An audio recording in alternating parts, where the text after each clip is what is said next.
Bismillah, Assalamualaikum warahmatullahi wabarakatuh. Bapak Ibu guru hebat Indonesia, Alhamdulillah. Baru-baru saja Pak Iwan Sahril menyampaikan langsung bahwa yang lolos passing grade itu akan langsung lulus tanpa tes lagi. Hanya perlu diverifikasi apakah masih aktif mengajar atau tidak. Dan tentu saja kita perlu bersabar Bapak Ibu karena ada banyak passing grade yaitu 160.000 orang, dan tentu saja akan terangkat apabila diusulkan oleh Pemda. Mari kita dengarkan secara langsung pernyataan dari beliau. Lanjut, saya akan elaborasi satu-satu. Nah, untuk mekanisme yang pertama, mekanisme penempatan guru lulus passing grade tahun 2021, ada 193.000 lebih guru yang telah memenuhi nilai ambang batas dan ditempatkan di satuan pendidikan berdasarkan kebutuhan dan kuota yang tersedia di daerah, dan ini kami juga sering mendapat pertanyaan tanpa mengikuti ujian kembali gitu ya Bapak Ibu. Jadi tapi harus daftar. Jadi ada beberapa pertanyaan kenapa kami harus daftar, karena kita harus verifikasi juga apakah Bapak Ibu masih, pertama apakah masih berminat, terus yang kedua juga mungkin mohon maaf ada yang mungkin sudah meninggal dunia dan sebagainya. Jadi kita perlu memastikan bahwa proses pendaftaran ini dilakukan tapi tidak mengikuti ujian kembali. Jadi tidak ada tes untuk itu, tapi proses pendaftaran harus dilakukan. Poin yang kedua di sini adalah individu yang ditempatkan di tempat tugas masing-masing sepanjang kebutuhan tersedia. Apabila tidak terdapat kebutuhan di tempat tugasnya, maka akan ditempatkan pada satuan pendidikan yang membutuhkan. Apa artinya nih Bapak Ibu? Kita semaksimal mungkin berdasarkan tentunya formasi yang tersedia dan kebutuhan dari masing-masing satuan pendidikan atau sekolah di mana Bapak Ibu berada, kita ingin Bapak Ibu tidak keluar dari tempat tugasnya. Namun, jika tidak terdapat kebutuhan di tempat tugasnya, maka kita akan tempatkan di satuan pendidikan yang membutuhkan di pemerintah daerahnya. Jadi ini gampangnya, misalnya itu ada sekolah, saya lupa tuh ada yang jumlah gurunya saya lupa ya, mungkin guru olahraga kalau saya nggak salah itu kayak 10 orang gitu ya, kayak nggak mungkin satu sekolahnya SMP guru olahraganya sebanyak itu. Jadi artinya kebutuhannya tidak akan langsung bisa di sekolah itu, tapi kita akan lakukan analisis untuk tetap mendapatkan ditempatkan di satuan pendidikan yang membutuhkan. Bagaimana cara melakukannya? Prioritasasi adalah nomor 3. Prioritas penempatan dilakukan berdasarkan urutan kategori pelamar. Yang kita utamakan, seperti tadi yang sudah disampaikan Pak Deputi, adalah THK 2. Jadi THK 2 dulu kita selesaikan, yang lulus passing grade yang THK 2, baru kemudian guru honorer negeri, baru kemudian lulusan PPG, baru kemudian honorer swasta. Nah, lalu kemudian juga pada masing-masing kategori, poin yang keempat, juga kita lakukan juga. Jadi misalnya THK 2 atau honorer negeri dan sebagainya, kita lakukan siapa yang mendapat prioritas yang lebih awal. Pertama, kita lakukan berdasarkan nilai yang diperoleh pada hasil seleksi 2021. Kan ada kompetensi teknis, manajerial sosiokultural, wawancara, dan juga ada dengan usia. Nah, di sini kita juga bisa melihat, pertama kita lihat dulu kompetensi teknisnya.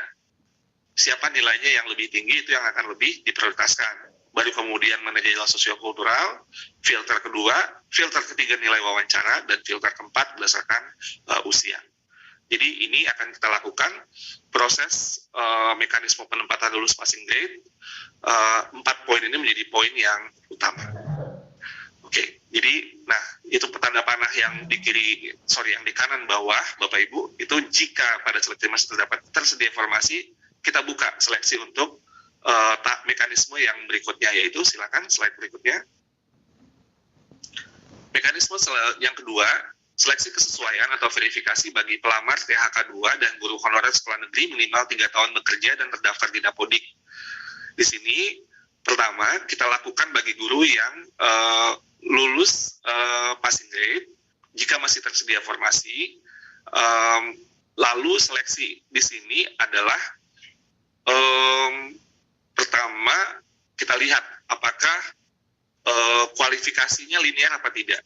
Jadi ini perlu kita pertimbangkan kualifikasi yang diampu oleh guru tersebut, misalnya kualifikasi akademik atau diploma 4 dan juga memiliki sertifikasi pendidik. Kita lihat linear apa tidak dengan mata pelajaran yang dilamar.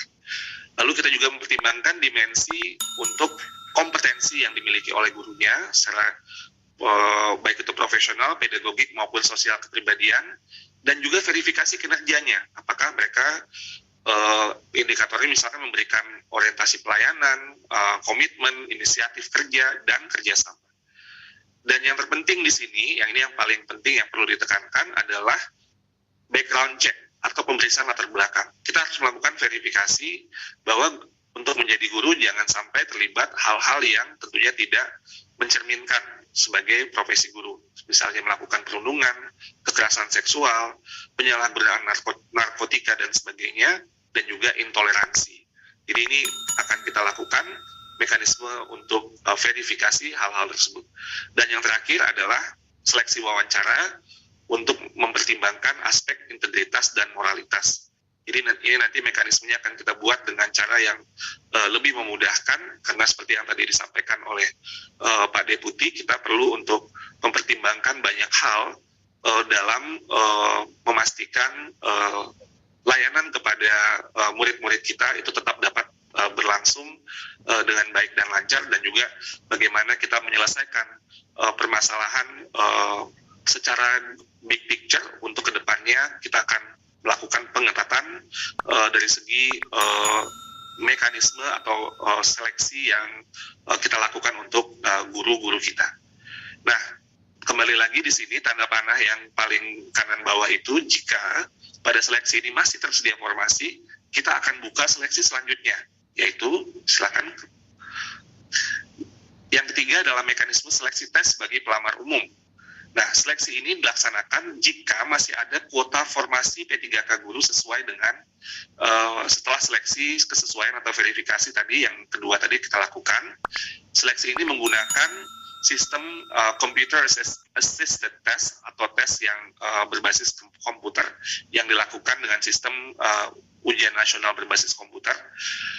Di sini sebenarnya mekanisme ini sama dengan mekanisme yang tahun lalu, di mana ada kompetensi teknis, manajerial sosiokultural, pertanyaan wawancara yang dijawab secara tertulis, ada butir-butir soalnya, ada waktunya, total ada 140 sampai 160 butir soal tergantung pada mapel, dan waktu totalnya 170 menit atau sekitar hampir 3 jam, dan keseluruhannya kompetensi teknis bobotnya 60%, manajerial sosial kultural dan wawancara 40%. Ini ditujukan pertama sekali lagi jika masih tersedia formasi dan pelamar tesnya adalah mereka yang sudah menjadi guru honorer di sekolah negeri kurang dari 3 tahun dan terdaftar di Dapodik, lulusan program pendidikan profesi guru, dan juga guru honorer di sekolah swasta yang terdaftar di Dapodik. Lanjut. Baik, Ibu Bapak sekalian, yang tadi sudah disampaikan oleh